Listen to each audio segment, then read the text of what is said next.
Hello everyone! Welcome po sa second part ng ating free Freelancing 101 training. So, welcome back po at sana po may natutunan po kayo sa first video, and now we will proceed with our second video, and today we are going to be focusing on branding. So, let's start. Topics to discuss, what we'll cover is the following: choosing your niche, creating your resume, compiling a portfolio, email signature, social media accounts, and business website. So, unang-una po nating itatakil, what is a niche? So, a niche or niche is your field of expertise. It's your title and it's your profession.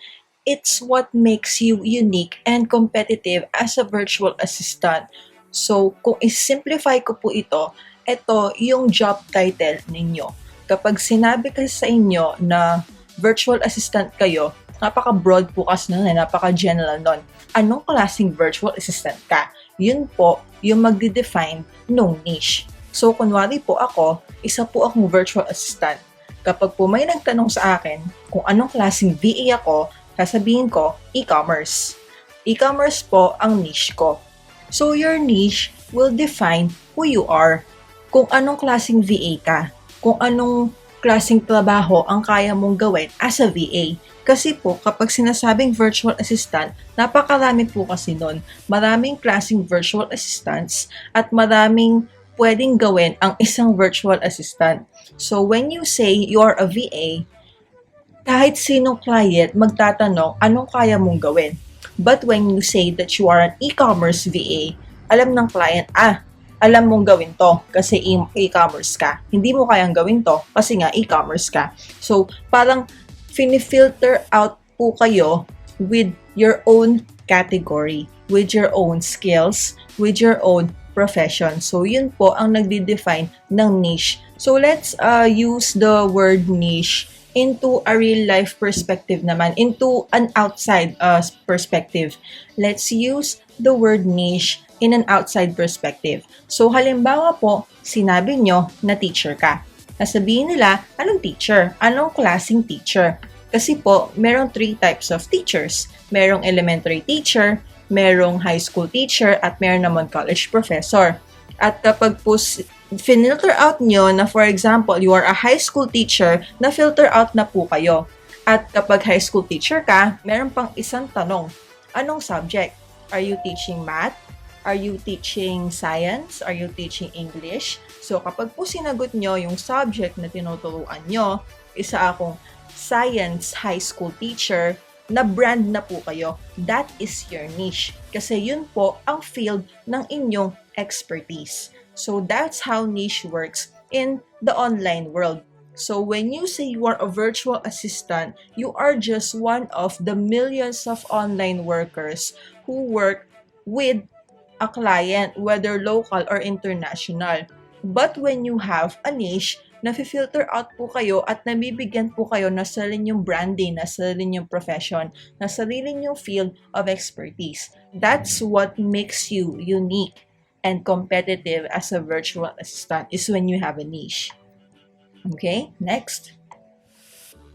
So what is your niche? So here is how you can define kung ano po ang magiging niche nyo with these 3 bullet points. So number 1, it can be what you're good at, because sometimes your hobbies can be converted to dollars. So for example, you like video editing. Kunwari, nung nag-aaral pa kayo, nag-edit kayo ng mga video projects sa school, and then kapag may mga handa, may mga party, may birthday, may binyag, may anniversary, kayo din na nag-edit ng videos, and you even take gigs outside sa mga kakilala nyo na, uy, pa-edit naman ako nito, tapos bayaran ko lang ng magkano, and you take it.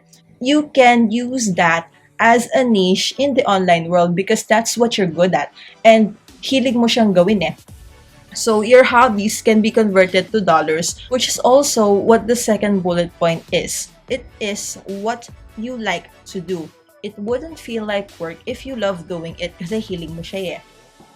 And it also follows the third bullet, which is something that you wouldn't mind doing for free. Because if you don't mind doing it for free, all the more it will motivate you to work for the money. So ito pong tatlong ito, these are very broad questions, but once you answer these three, malalaman nyo po, at least magkakaroon kayo ng idea kung saang category kayo mag-fit. So if you like video editing, it's something that you're good at, it's something that you like to do, and it's something that you wouldn't mind doing for free. So I'm not saying this because I want you to give your clients like a free sample. Hindi po siya ganon. Number one that we wouldn't be doing is giving out free work to our clients. Kasi nga po, gagawin natin tong trabaho, we should be doing it with an exchange of cash. So when I say that it's something that you wouldn't mind doing it for free, kapag ginagawa nyo nga ng libre, okay lang sa inyo eh. Paano pa kaya pag nabayaran kayo? So, mas lalo kayong mamomotivate, mas lalo nyong gagandahin yung quality ng output nyo. Kasi it's something that you're already good at, and it's something that you like to do, and then someone is willing to pay you for that type of work na parang alam mo sisiw lang sa'yo, chicken lang sa'yo, katapos ang dali-dali lang nito. So, you can define that. You can use these tips. You can use these bullet points to filter out what is your niche. So, when you have a niche, ito po kasi yung mangyayari. Number one is you have your own brand. So, it will give you a sense of authority over your career because you can be whoever you want to be. Kapag po kasi meron kayong brand at kapag nag-focus kayo doon, magkakaroon kayo ng sense of authority na makikilala kayo ng mga clients na lapitan nyo ito for this type of service. Halimbawa, si Coach Princess. So, Coach Princess is a digital marketing specialist and is also an SEO specialist. So, kapag po kasi nagkaroon siya ng sarili niyang brand, kapag po nagkaroon siya ng sarili niyang niche, and her niche is SEO and digital marketing, dahil po doon siya nagfo-focus at dahil meron na siyang parang sense of authority doon dahil yun na nga yung yun na yung ina-advertise niya, yun na yung sinasabi niya na that's who she says who she is. Kilala siya ng mga clients. Oh, let's go to Princess for SEO services. Let's go to Princess for digital marketing services. Let's go to Mexi for Dubsado kasi isa siya sa mga kukonting nakakalap sa Dubsado. Let's go to Fredelin for financial advice, mga ganon. So, nagkakaroon sila ng sarili ng brand, nakikilala sila because of the niche that they focus on. Dahil nagiging, number two, you become more competitive because clients know exactly who you are and they know how to look for you. Kapag po kasi kilala ka na ng mga clients, nagkakaroon ng mga referral dyan. Clients know other clients as well who hire virtual assistants dahil meron din po sila mga businesses. Most situations kasi, a client has other business people that they know who are doing the same thing that they are. So, most probably, kapag tapos na yung work mo sa kanya, they can refer you to their business partners or to the people that they know na, hey, this person is good at this. And alam ng mga clients na hindi ka na kailangang i-interview, hindi ka na kailangang hingan na sample because the sample and the performance that you did reflects on the work that you did for the first client. So, nagkakaroon ng referral at nagkakaroon ka ng mga more chances of being hired and more chances of gaining clients because the clients know exactly who you are. And then number three, you are filtered out from millions of those who just want to encode data because having your own expertise sets you apart from the school of fish. So, as newbies, napaka-common na po nito that they just want to be a data encoder. They just want to encode data.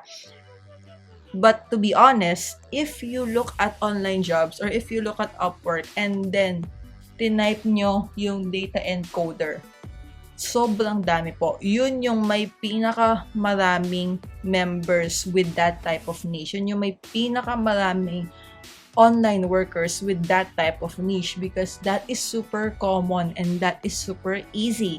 And when that happens, the more that there are people under that niche, the harder it is for you to get clients kasi marami kayo nagko-kompetensya para sa isang client lang. So if there is one client who needs a data entry specialist and there are hundreds and thousands of you, isa lang yung kukunin niya doon. And when this cycle repeats, talaga mahihirapan kayong maghanap ng clients because yun lang ang alam nyo. Yun lang yung kaya nyo gawin. Yun lang ang gusto nyo gawin for your clients. So, what can you do? It's either you get a niche, you pick a niche using these 3 guidelines, itong tatlong ito, or you upskill. You have to learn different types of niche naman. Kasi when you are always going to say mag-encode lang ako ng data, sobrang hirap maghanap ng clients. Makakahanap ka ng client, pero there are 2 things that will happen. Number 1, mahihirapan ka ng sobrang-sobra. And number 2, magkakaroon ka naman sobrang baba ng pay because data encoding is a skill that can be done by anyone. It's actually not a skill anymore.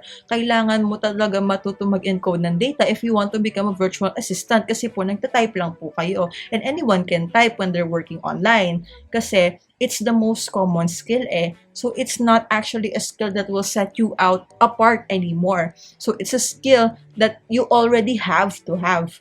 Kailangan mo na lang mag-upskill, kailangan mo na lang maghanap ng ibang niche, kailangan mo na lang maghanap ng isang niche or brand na i-filter out ka pa. Okay? So the next one, we are going to talk about the common niche types. So ito po kasi kapag tinitignan nyo yung mga online jobs or Upwork, ito yung most common na nakikita nyo. And these are just a few of the niches. This is not all of them. Napakarami po kasi niche dyan. But it can help if you know at least kung ano yung mga common kasi baka lang naman you fit in any of these. So this is one of the niche. It's admin support, graphics, SMM or social media management, and e-commerce. So, ito pong 4 na to, these are niches. These are niche.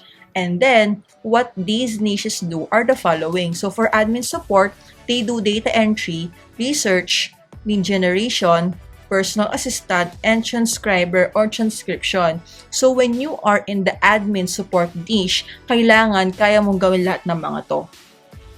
So, when a client looks for an admin support, when a client looks for someone in the administrative support, expected na ito yung mga gagawin nyo. This and even more. Pero at least, alam nyo na kung ano yung scope ng isang niche. Alam nyo na kung ano yung kailangan nyang gawin. So for graphics naman, expect to do the following: design, editing, logo making, t-shirt design, and video. Magkaiba po yung t-shirt design sa design. Design is more of like the brochures, invitations, flyers, menus, and hindi porket nasa graphics ka na is marunong ka ng editing, photo editing, and video editing at the same time because there are graphics who focus on video and there are graphics who focus on photo. And there are also graphics who have expertise in both. Pero either of the 3, pwede naman. With SMM, with social media management, you have to be well-versed in the following: Facebook, Instagram, YouTube, Pinterest, and ads, yung social media ads. Because when you say that you are a social media manager, katapos ang alam mo lang is Facebook, make sure na alam mo yung buong scope ng Facebook as in A to Z. From managing it to setting up the ads. Kasi kung sinasabi mo na social media manager ka and then taga-like ka lang pala ng post, taga-like ka lang ng comments, taga-reply ka lang sa mga comments, taga-reply ka lang sa mga inquiries, that's not really a competitive skill because everyone can do that. You have to make sure that your skill is competitive enough na hindi kayang gawin ng lahat.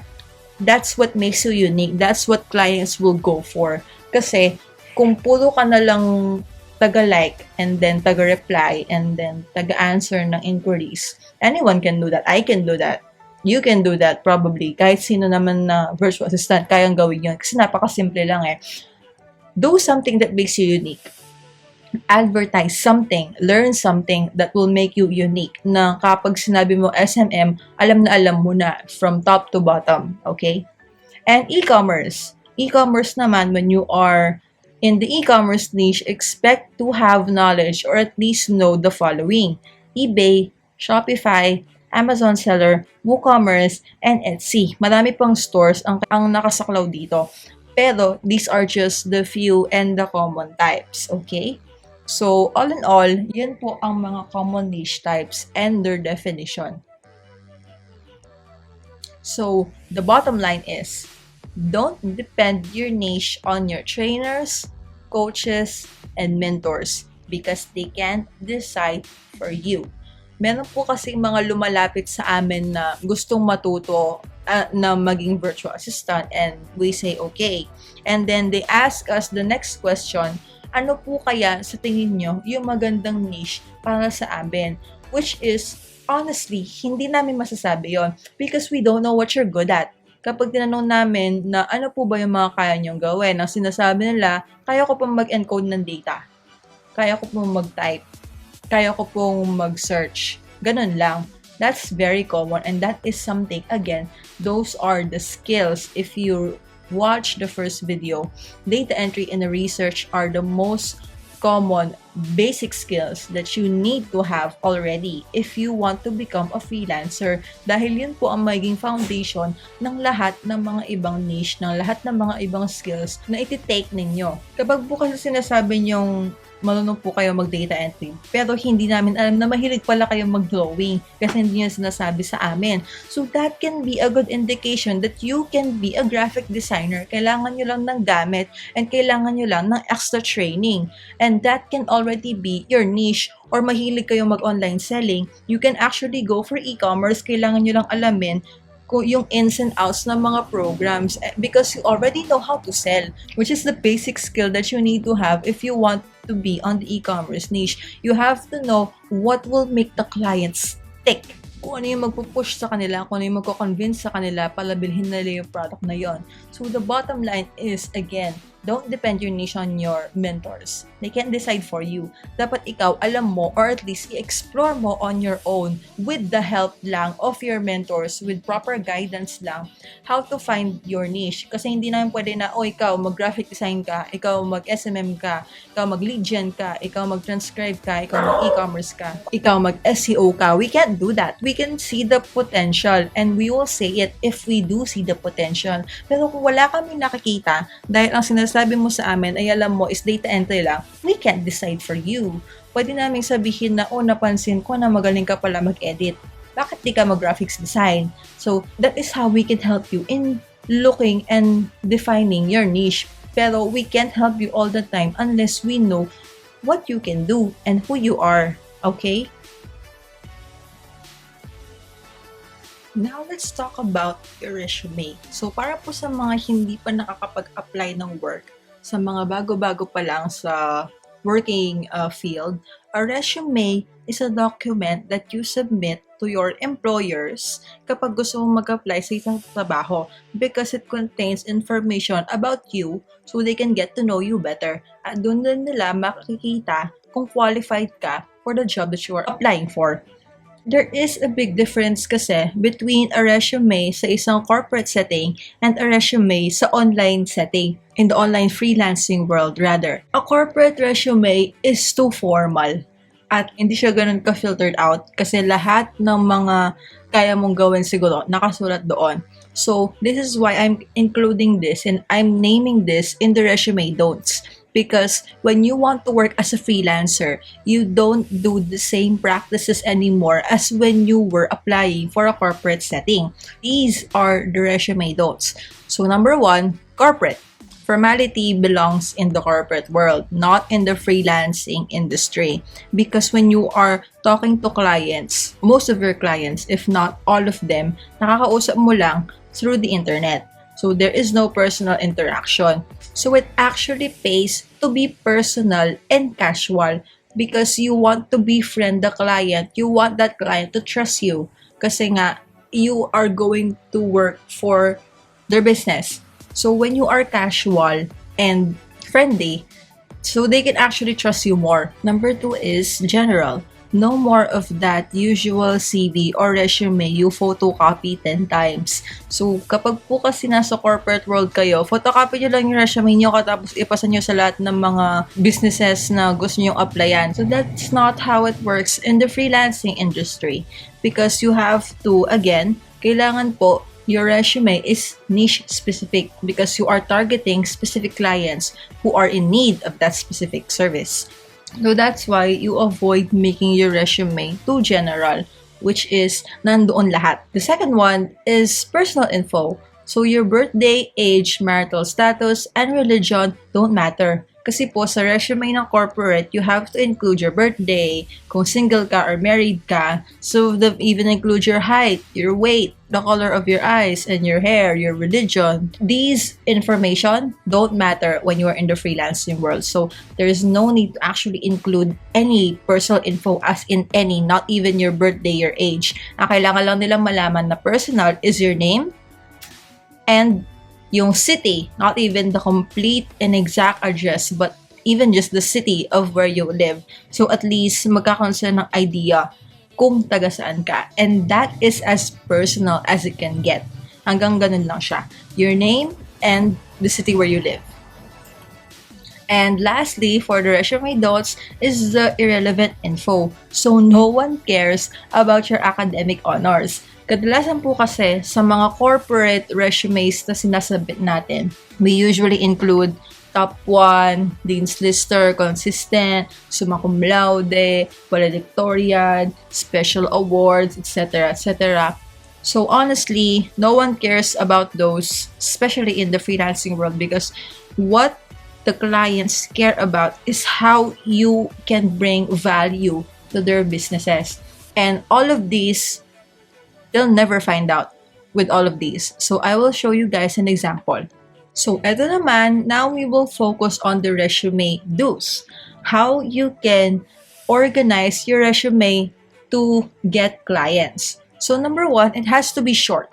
A 1-pager is enough and 2 pages is the threshold. Kasi nga po, since wala na tayong mga ilalagay na general, super general, and irrelevant info, you can actually filter that out to a 1-pager at makakompile nyo lahat ng mga details doon that a client will find helpful. And number 2, keep it simple. Keep your words general and friendly. Kasi po, yung mga corporate resumes natin, they have these big words that even we don't understand kahit nabasahin natin sila. Nilalagay lang natin doon kasi, syempre, magbibilib yung mga employers kapag nababasa nila yon. Pero, simple. Keep your words general and friendly because you are going to have a personal relationship with your client. Magkakaroon kayo ng client relationship. So you have to stand out and have an outgoing personality kasi clients actually trust virtual assistants who are friendly and who are very casual. And the third one, you should be frank, straight to the point.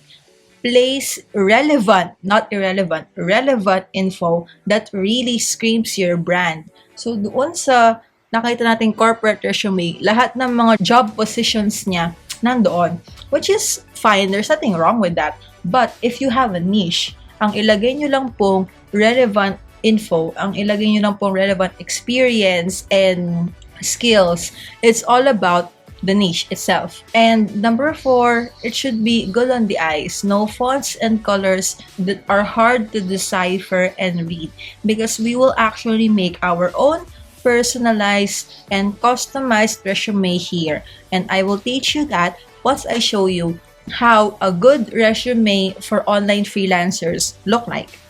So here is an example of a resume by a virtual assistant or a freelancer. Actually, hindi to example. Ito talaga yung resume na sinasubmit ko sa mga clients ko when I'm applying for a job. At makikita nyo na 1-pager lang siya.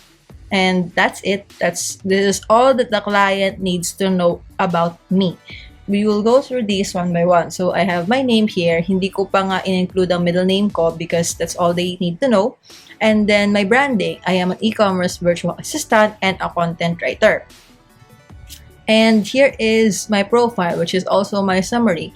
I am a virtual assistant specializing in the e-commerce niche.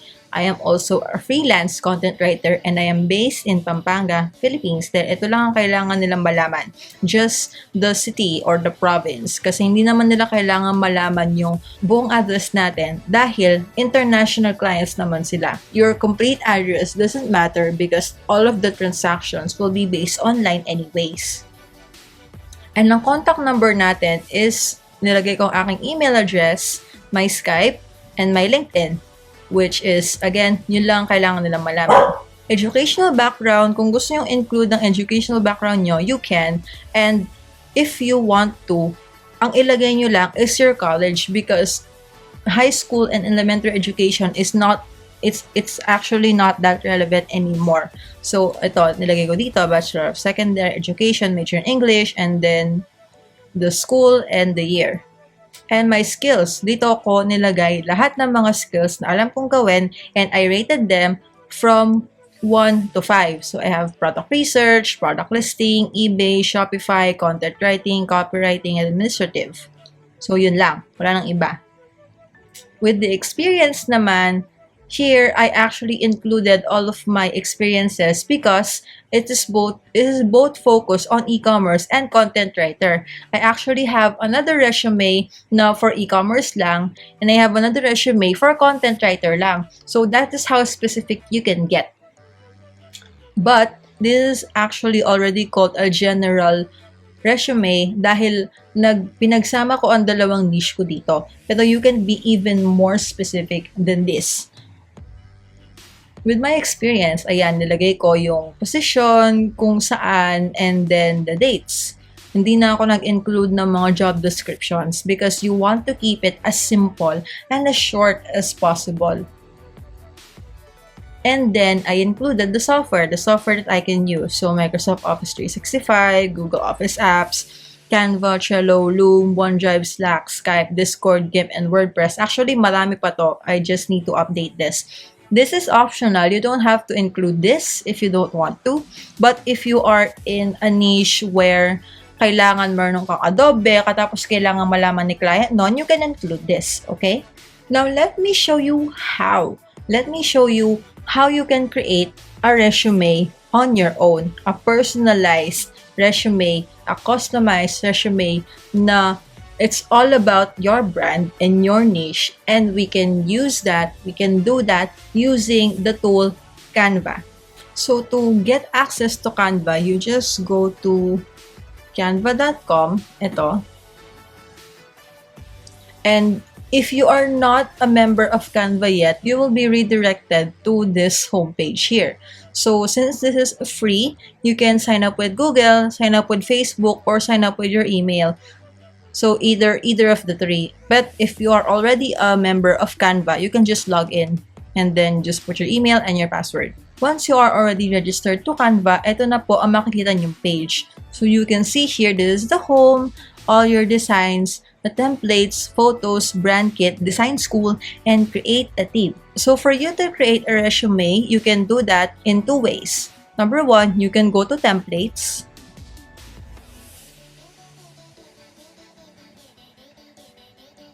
And then once you get redirected to this page, you can just look for resume, browse by categories. Let's click this arrow here and look for resumes, which is right there. You just click on that.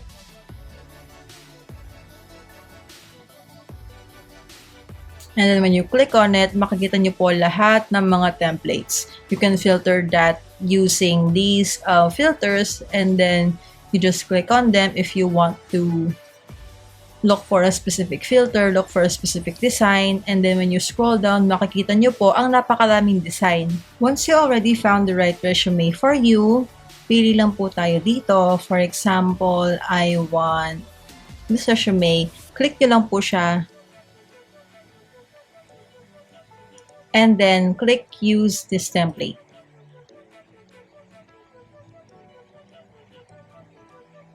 And then you will be redirected to the editor.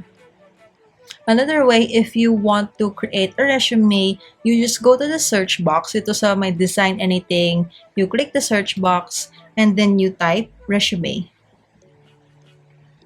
And then pag lumabas na yan sa suggested yung resume, you just click on it and you will be redirected to the editor itself. So, pag po nandito na po kayo, you just have to scroll down here. Makikita nyo po ulit yung mga templates like what we saw previously. So, nandito naman po yung mga templates.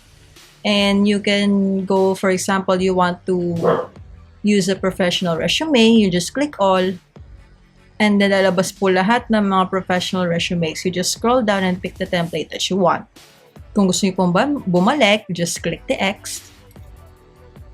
And then, here, makita nyo naman po, may infographic resume, may minimalist resume. So, for example, I want to use an infographic resume and marami pong samples dito and I want this one. Click on it and ayun po. Lumabas na yung template. So, you can zoom it to 100%, 75% para po makita nyo na mas maayos. You can just edit the content para po yung information nyo yung nakalagay. So, I want to edit this name. Click nyo lang po and then double click. And then, I will put my name, Jenina Layug. So, if you have a longer name, for example, let's add in Coach Princess name. Princess Nicole Chua. And as you can see, bumaba po siya dahil masyado na po siyang malaki. Pwede niyo pong iliit to. So, you just have to select the name and then click nyo po ito. This is the font size. You just click on this arrow and then you choose the font size para po lumiit siya. Ayan, lumiit na siya ng konti. Pero nasa baba pa rin ito. So, let's try a smaller one. Ayan, okay na. Okay? So, this one is the niche, graphic designer. So, let's put SEO specialist and digital marketer. Ayan. And then, ang summary of her expertise, ilalagay po natin dito.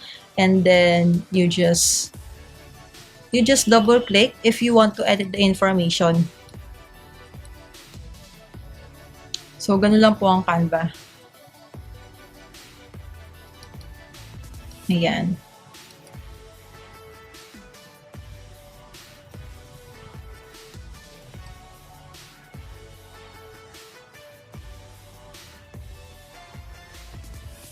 Okay?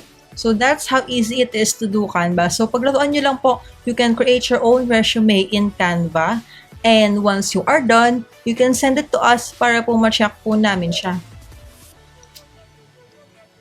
And if you need any assistance, so for example, you want to know how to edit this one because this is actually a pie chart na kailangan yung i-edit, yung mga percentage, you can message us and we can guide you on how to edit this one.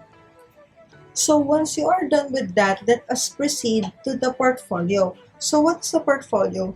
A portfolio features a compilation of your sample and or actual work na related sa inyong niche as proof to clients that you can do the job. So ang portfolio po, ito yung mga actual work samples na ginawa nyo, whether screenshot man yan or video man yan, or actual document man yan, that you can show to your clients, to your potential clients as proof that you can do the job. So, kunwari po, isa po kayong graphic designer, you can show your client a portfolio including all the graphics that you made para po makita ni client na meron pala talaga siya mag-graphics design kasi meron siya mga samples. So, that will give you a leg up amongst so many applicants na walang portfolio. So, if you want to build your own portfolio, there are actually 4 ways to do it. Number 1, pwede nyo pong gamitin nyo Google Drive for mixed types of samples and screenshots. So, this is an example of a Google Drive portfolio. Kasi po, puro screenshots po ang mga nandito. Para kapag sinend nyo kay client, itong link ng eBay portfolio nyo, they can just look at the screenshots to see that you can do the job. So, you have there the screenshot of, yan, may mga tools for e-commerce, may mga research, and then pricing, and then optimizing titles. Ayan. So, that can give the client some proof na nakapag-navigate ka na sa system dahil meron kang screenshots proving that you can do the job. The second one is documents. This is for article writers, lead generation, and admin. So, kung nag-lead generation po kayo and you still have the spreadsheet of your sample leads. You can show that to your client. Of course, bawasan nyo ng konti, gawin nyo lang mga 10 or 5 para hindi niya magamit yung mga data, lahat ng mga data. Pwede nyo rin pong takpan yung personal info nung mga leads nyo para nga po hindi magamit ni client, just to prove them, just to give them a sample na nagawa ko na to. So I have proof that I already did this job and I can do this job for you. So here is an example of a documents portfolio which is also in Google Drive. Kaso ito naman po, puro siya documents. So because I'm also an article writer, I also compiled the article samples that I created for my clients. So they just have to double click para makita nila, and then this is the actual article that I created to prove that I can do the job.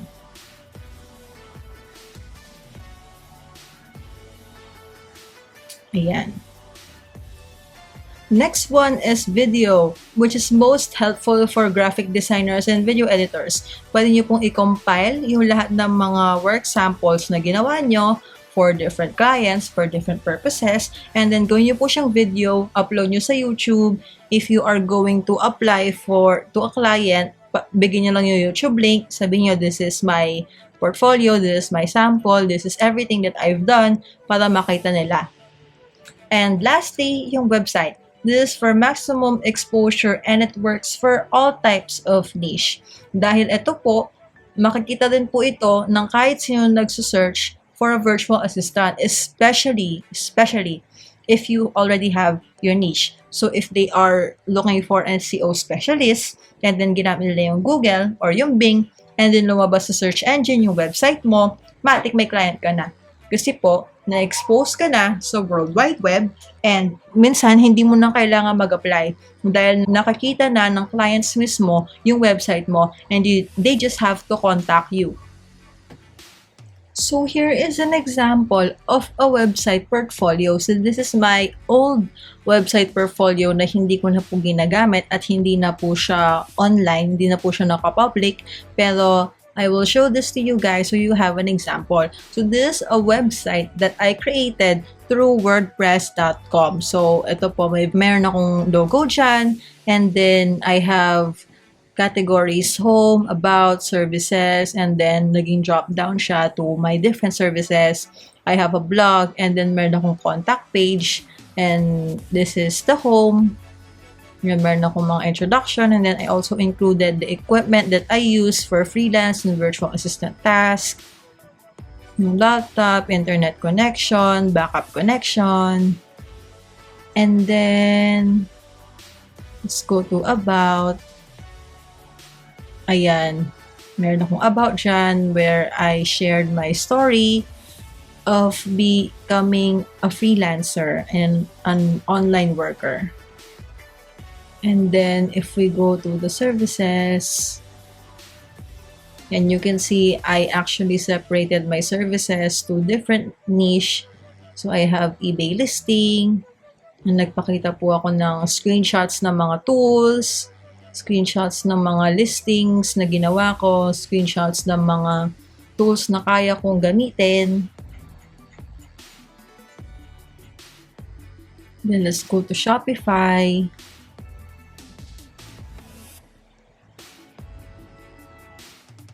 Ayan, I showed screenshots again of the tools and the store that I created.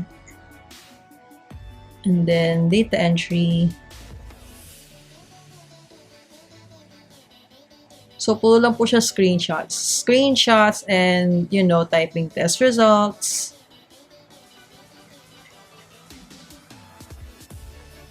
Then, let's go to Canva. I'm just showing you guys para magkaroon kayo ng idea kung anong itsura ng isang website portfolio.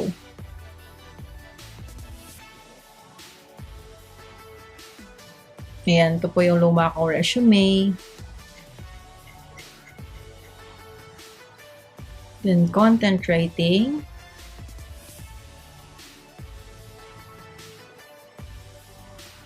And I even included a testimonial, a feedback from my former clients.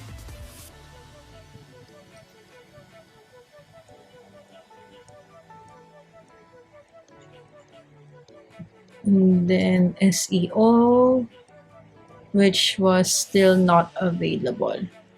And then let's go to blog because I also included some blogs.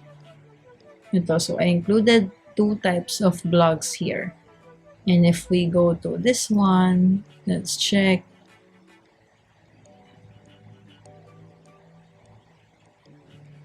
Ayan.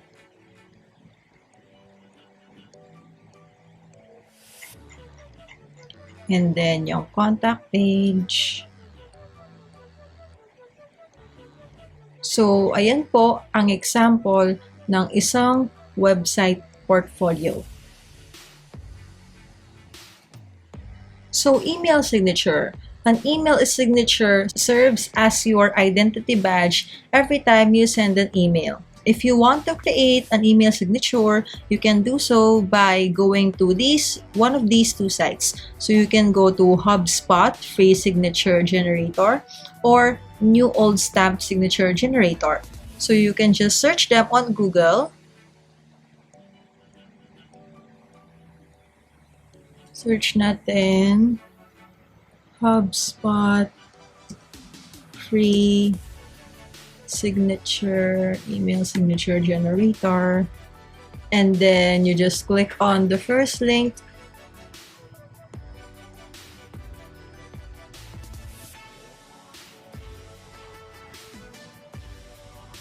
And it will automatically redirect you. Sundin nyo lang po yung mga steps right here. You can choose the template, template 1, template 2, template 3. Ayan, templates. Once you have your own template, you can just click create signature, and then lalabas yung mga info. You just have to fill out the infos. If the information is not applicable to you, just leave it blank.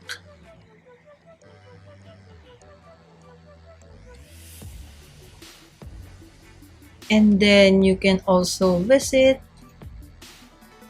new old stamp. Email signature, new old stamp. Just click on the first link and select free signature. Kasi po ang pro signature ay may bayad. So you click the free signature and same. You will see the template here, templates right here, and then you just include the info, and you can even select the size of the fonts. Diyan pwede nyo i-bold, i-italic, and you can even choose a different color, and then title, e-commerce, virtual assistant. And if the info is not applicable, just leave it blank. So company, wala na akong department. So ito po, nakalock po siya dahil kailangan nyo magbayad for you to include these info. So you can just scroll down and skip that part.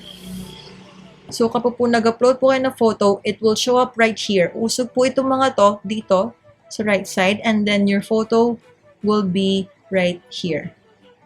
And then you can include the links to your social media accounts, and then lalabas ang social icons ninyo, social media icons. Okay? So if you scroll up, balikan po natin itong mga to. So you can edit this one, but you can still include the information. So for example, this one says P, which is phone number. So pwede nyo pong include yung phone number nyo dyan. 1, 2, 3, 4, 5, 6, 7, 8, 9, 0. Ayan po. And again, if the information is not relevant to you or not applicable, skip nyo na lang po. So this one's mobile, and then this one is work and email. You can include your email. layug@gmail.com. And then this one says S, so it says Skype. So you can include your Skype. And then this one says the address. So, pwede nyo include ang inyong address. So, again, just include your city and province. Okay na po yun. They don't need to know your complete address. So, ito. Here is an example of an email signature. And again, if you include your photo, usog po lahat ng mga to dito sa right side because your photo will be right here. And then you just click save and install and then just follow the instructions. Okay? The next one is yung social media sites. So, the clients can also look for you using the social media. So, here are the top 3 social media sites that clients use to look or to interact and communicate with virtual assistants. So, there's LinkedIn, Facebook page, and yung Instagram business account. You can create your accounts here with pages and then business accounts and then LinkedIn and then i-customize nyo na lang po that is connected to your branding, to your niche. So, let's be very specific with the branding and niche here dahil the more specific, the better. Kasi po, clients can look for you. Okay? And finally, you can create your own website. This is also like yung website portfolio. So it's exactly like that because it can drive traffic, exposing you to the World Wide Web. So you can create a website using WordPress or Wix. Libre lang po sila as long as you don't upgrade to the paid versions, to the full versions. Everything is free. You just go to wordpress.com or wix.com and then you can register for an account and follow the instructions to create your website. So to create your own website, you can go to either Wix or wordpress.com. Let's see, wordpress.com. And here is wordpress.com. You just start your website and then you fill in the necessary information to create your account. And if you want to go to Wix naman, you just click go to wix.com and then you click get started.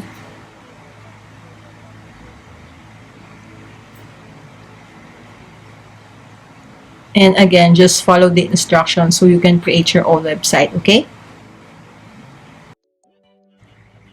And that is our second video, which is all about branding. This is actually a long video dahil napaka-broad po ng branding. We just gave you a general info, but this is the basics that you have to know. Of course, we will tackle everything further kapag po nagkaroon na po tayo ng mga in-depth courses. And again, I would like to thank you for sticking with me with the second video. And again, if you have any questions, please just comment your questions down below and we will try our best to answer each and every one of them.